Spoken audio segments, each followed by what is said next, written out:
30 পারা কোরআন কিভাবে নাজিল করেছিলেন।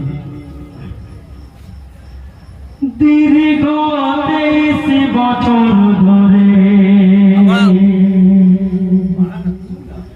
দীর্ঘ 23 বছর ধরে কেমন ধীরে ধীরে 30 পারা কোরআন শরীফ কেমন নাজিল হয়।